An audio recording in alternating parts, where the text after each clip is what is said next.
好吧，沈伯洋哈，昨天因为香港有个报纸整版哈，登他爸爸大陆做生意啊等等哈，那呢国台办今天出来说要惩戒沈伯洋的父亲的企业，哦，不准他在大陆赚钱，啊，然后呢禁止他跟大陆的组织、企业、个人进行任何交易、合作啊，而且呢要对他采取其他必要措施，就是不给他赚钱的意思嘛，啊，那沈伯洋就说，你看玩弄意识形态，哦，这1年已经制裁我3次了。啊，惩罚我爸爸干嘛？啊，我爸爸跟我没什么关系，他是他，我是我啊。那另外呢，大陆学者说，沈伯洋为什么要惩罚他爸爸？因为他是两岸交流最大的破坏者。啊，那另外呢，大陆公安今天发布了20个台湾的资通电军，这个就是这网络的，我们是不是脸稍微有给他马赛克一下了？而且说你们如果提供资料，哦，怎么可以把他们抓到？每个人1万人民币，哦。1万好像太少了吧？但是不管了，这是一个意思哈，就是他的表示一个态度了哈。那你们都紧张，好，将来小心啊。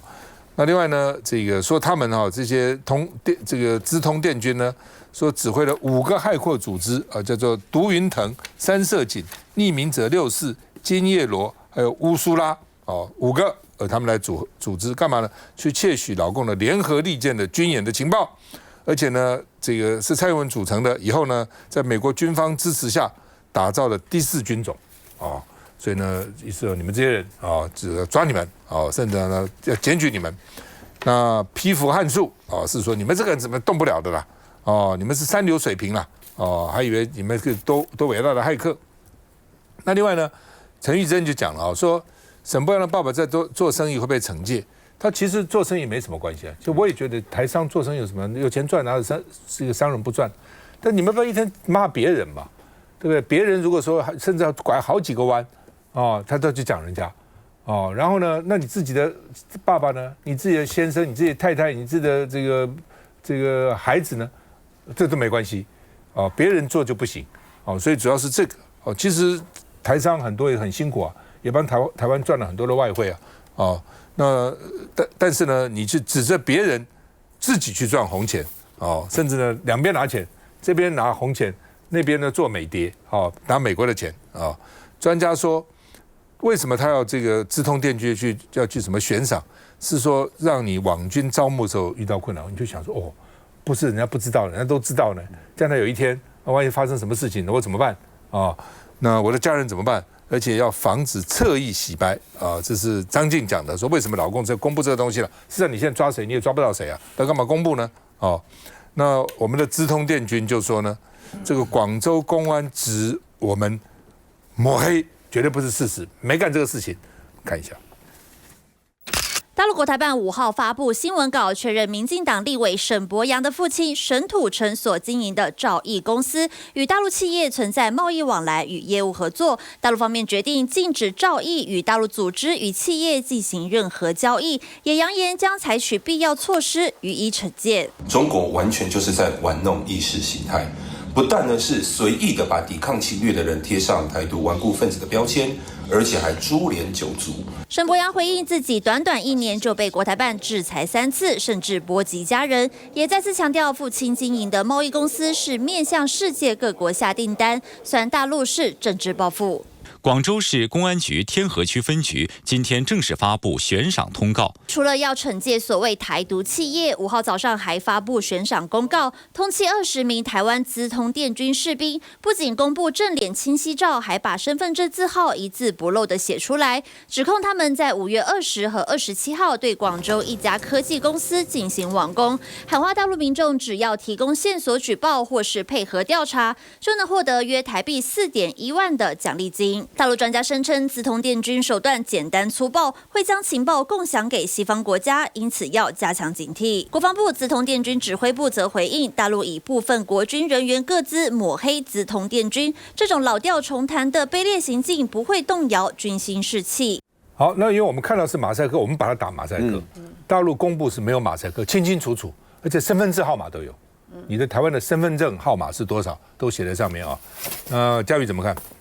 虽然我们是把中共视为是境外敌对势力，但显然我觉得老共对于台湾的动作是非常的多。从这个资通电军已经不是公布一次，已经公布好几次了。然后针对可能打击台湾的言论自由，或者是这些在网络上的这些言论，我觉得中共的手段非常的多。那沈伯洋其实一直以来也是站在台湾的立场，主张说台湾的民意代表或是公务人员赴中国需要申报等等事先报备。那这些其实也是为了台湾的安全去推动的法案。那站在沈伯洋的立场，其实他去主张保护台湾，或者是去推动黑熊学院，那都是他个人的选择。那沈伯洋的父亲到底对于中共的态度或者怎么样，我们也不得而知。所以你把沈伯洋个人的行为去跟他父亲去挂钩，然后去惩罚他的父亲，显然就让大家觉得风马牛不相及。那以台湾多数的民意会认为说，沈伯洋个人的行为他自己负责，他个人的言论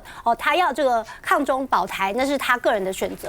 那对于他爸爸，你也用这样子的方法的话，那大家就会觉得说，对于老共的作为是不能认同。更何况这个台湾是民主国家，大家都有自己的言论跟选择，所以更凸显台湾跟中国不一样的地方。所以中国越是这样子打压台湾的人民，或是用这样子的舆论钳制的方式去公布人家的照片等等去抹黑我们台湾的这些为台湾努力奋战的这些，不管是公务人员或者是民意代表，我觉得都是反而激起台湾民众同仇敌忾的心情，是适得其反的做法。梁世轩，这个我先讲沈伯洋当然父亲的举动或他的作为他自己负责，儿子的举动自己负责，所有的父子都是如此，没有人会因为他爸爸在大陆做生意说沈伯洋怎么样，但前提是什么？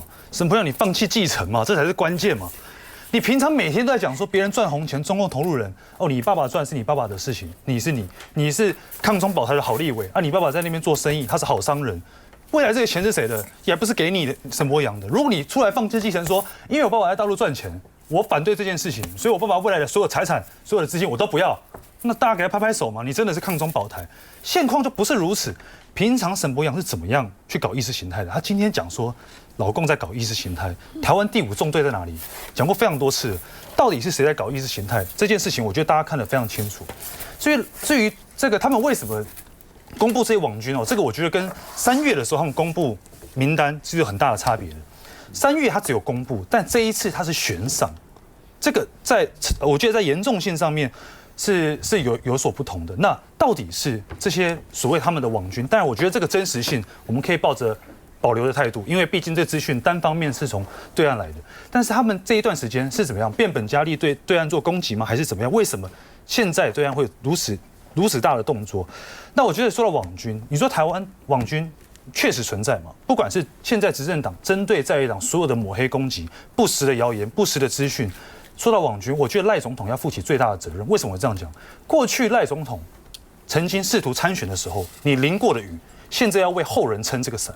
你曾经呼吁蔡英文总统、前总统对你停止网军的攻击，可是你上任以后，我们并没有看到有所如此的改变嘛？你是变本加厉，恣意的让这些网军对在野党、对所有的民代大肆的攻击，去抹红。所以今天中国这个对岸公布了这些名单出来以后，我觉得赖总统需要见到一件事情：第一个，去准确的了解这个真实性，因为如果是真的，你要保护这些人的安危，这些人到底在哪里？他还在对岸吗？还是在台湾？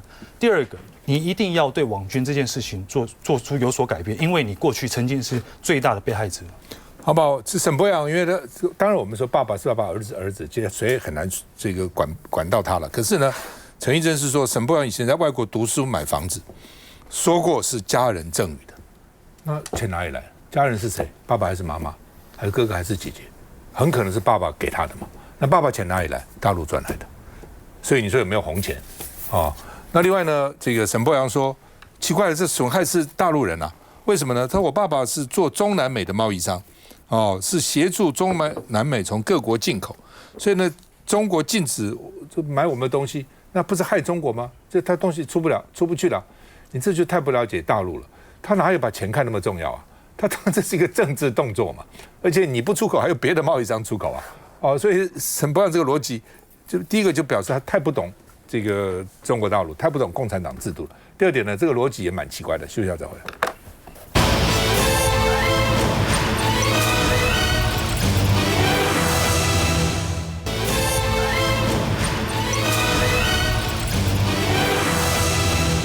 好，那么因为地方政府的补助款被删了，所以呢，蒋万安啊，还有其他的蓝营的县市长提起诉愿啊。那么他们而且呢，他们也到立法院啊，然后去抗议啊。那另外呢，行政院收了，但是说呢，好吧，你们就来诉吧，按诉愿法来诉。反正你诉愿法第一个到我行政院，行政院法规会办理，会给你过吗？不可能，一拖给你拖个半年1年啊，不是什么稀奇的事情啊。那蒋万安说呢，拒绝被中央宰割啊。那卓荣泰说，我们什么宰割你？我们都自保都没有力气了，还来宰割你吗？我们都没钱了，还宰割你什么啊？而且呢，这个蒋万安跟8个县市到行政院提诉愿，卓荣泰说，我们都照规矩来，我们没有乱来，我们照规矩来的。主计长承认说，我给了3个案子给卓荣泰，给行政院长，他挑的这个要删地方的这个预算的补助款了，过去也没删过。我事先也没跟地方沟通啊，反正就删了嘛，而是院长挑的啊。那另外呢，这个周立伦说可以提贪污治罪条例来诉讼啊。那另外呢，媒体说卓荣泰选择跟地方对撞还理直气壮，好，我很对，我很对，对什么呢？我们看一下。太上蒋万安就像领头羊，率领蓝营地方县市首长代表为地方一般性补助款招删25%到行政院踢馆送交诉愿书。左右有没有要调一点的？行政院派出副秘李国兴来接蓝营递交的诉愿书，双方聊了将近半个钟头。行政院有大法官会议当护身符，总预算根本不受影响，我们拒绝这样任中央宰割。县长，蒋市长代表我们。因为他蓝营开出第一枪，早在上周就已递交诉愿书，云林花莲也跟进，在4日还特别率队陪同彰化、南投、连江等首长，而原本没有要派代表的台中临时副市长郑昭兴也力挺。所以呢，大家的手段跟节奏会有不同，但目标是一致的，而且终点也是一致的。等行政院的回复前，蓝营县市首长们也把握机会到立法院，由总召傅昆萁亲自在1楼迎接，陪同去找韩院长。把院长当所有县市长后盾，加油！多个首长回娘家，跟韩院长互动加剧。行政院长卓荣泰下午2点半接见永续行销联盟时也表态，院长怎么来看下午国民党县市首长代表要到政院来提出诉愿，会觉得说删预算是违法吗？我们都知道规定的。为了钱，蓝营首长到卓院长地盘要个说法，但得到的回应还是没有违法删预算。麦香龙。有关对地方的这些呢，这财政问题啊，待会呢让其他的来宾们来表达。但是刚刚讲的那2件事情，我觉得是很重要的事。第一个是沈伯洋，所以沈伯洋他的爸爸那个公司的名字我就取得很好，那个兆易啊，哇，那个企图心非常旺盛。那理论上面来讲呢，父子2个人在我们的司法观念里面是不连坐的。但是呢，这不是司法问题，这基本上面是政治问题跟财务问题。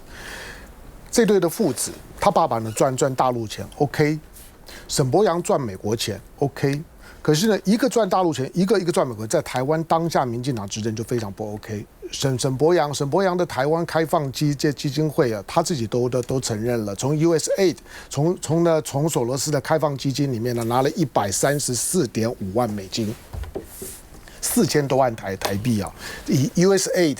美国国际开发署的对外的第三势力的这些呢，所谓的基金会的援助，他拿的是非常非常多的。我问过许多民进党的朋友，2014年以前呢认识沈伯洋的举下手没有哦？2018年之后呢，不认识沈伯洋的举下手也没有。就在那几年的时间呢，他去美国留学回来的时候，突然间成为台湾民进党认知作战的指挥官。留美对沈伯洋在他生命转换非常重要，而回来了之后呢，开放社会基金会呢，跟他的这个叫台湾开放基金，就开始呢出现了这种，如果你说这个呢没有违法，没有进我自己口袋，我不知道沈伯洋是要用怎么样方式去解释这件事。我不是说你有没有进你口袋，第一个，如果不是呢马斯克出来清理，我不知道你拿了钱。我们也不认为，包括呢台湾的那些的事实查核基金会背后竟然还需要美国的这官方编预算来 sponsor 你，为什么？台湾缺钱吗？为什么这些偷偷摸摸的单位呢不点不亮，一直到呢马斯克清查了之后，才心不甘情不愿出来认账，我拿了美国人的钱。儿子拿美国人的钱，在台湾反中，爸爸呢在大陆赚钱，回头有没有帮儿子？这些呢，你们自己讲清楚就好。民进党要如何看待这件事情，这是很重要的。至于呢，资通电军，台湾2017年以前呢没有资通电军，2017年蔡英文一当选之后，第一件事情就是成立资通电军。这个资通电军，这一次资通电军呢被大陆点名。因为刚刚呢高嘉瑜的说法，几乎把整个事情呢都倒过来讲。这个资通电军呢，是因为大陆广州市的公安局，他在5月20号、5月27号两次呢接获呢报案呢通报，隔了大概10天不到的时间，今天才6月5号嘛，他们就已经呢正式的把所有的资通电军、台湾资通电军呢去攻击广州市的这个呢民营的科技单位。为什么去攻击这个单位？我不知道。我们假定了大陆的公安部门的指控背后呢是有所，我说假定啊，不要说我都相信，假定他的指控呢是对的，然后他再回头呢去清理，就是追踪到呢台湾的国防部的资通电军里面的20个人。然后呢，才有刚刚的主持人提到的这20个人的影像名单、身份证字号，以及辽贝一格的，就是呢，如果通缉了之后呢，所谓的这个奖金，每个人1万人民币，不会有人为了那1万人民币怎么样，你也没有办法拿了1万人民币呢，就把一个人如何。但是有一件事情是非常非常重要的，就是这个资通电军。如果我讲错了，我们的国防部呢可以出来否认，我们的资通电军呢背后的材料跟训练都是美国的 CIA。那现在呢所在的新店的单位，过去呢也是 CIA 呢在台湾的重要的单位。不要问我呢怎么知道，我有好几个长辈都在那个单位工作过。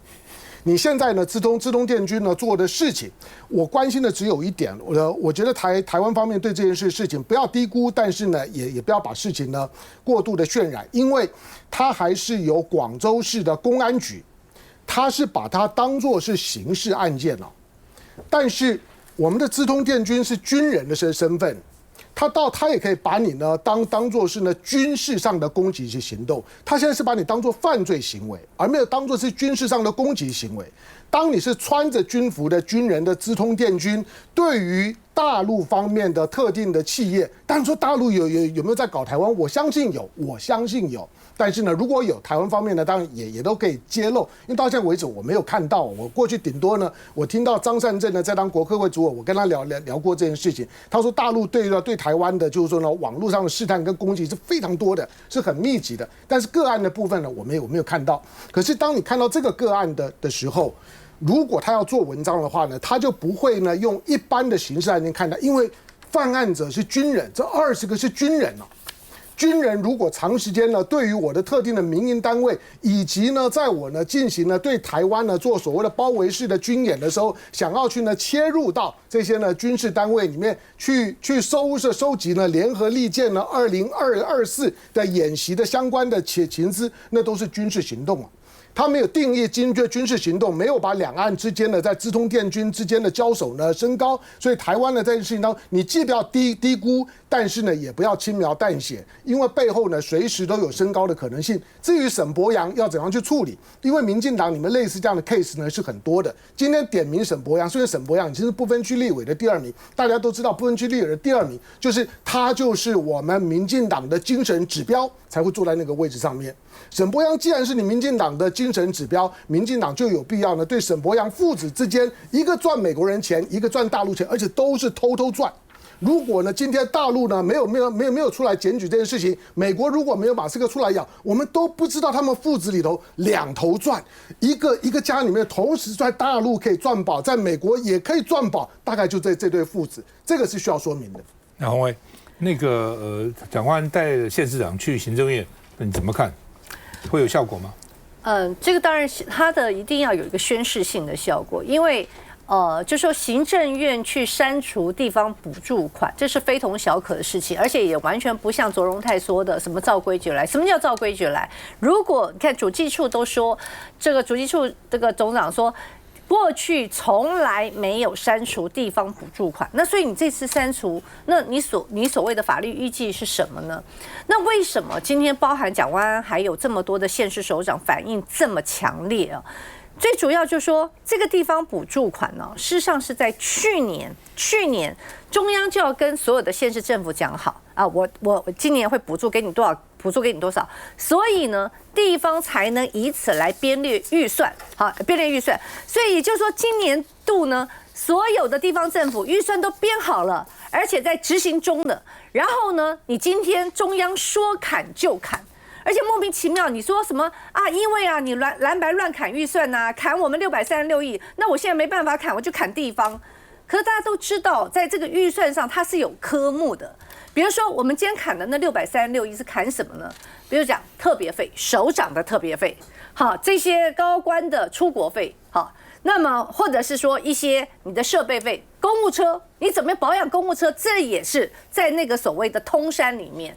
没有地方补助款，结果呢？你今天因为这个部分，你直接去惩罚这个地方政府。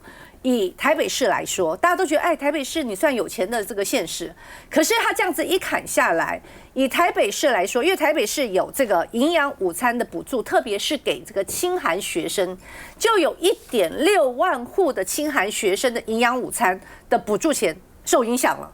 还有比如说敬老金受影响了，那我们有一些县市，比如说宜兰，他们有一些就是老农的津贴也受影响了，而且宜兰是怎么样呢？他没有钱了，他必须去借钱，他必须去借款，所以为什么在这一次的地方政府反应这么强烈？那我们过去比如说都在讲说啊，你穷不能穷教育，苦不能苦孩子。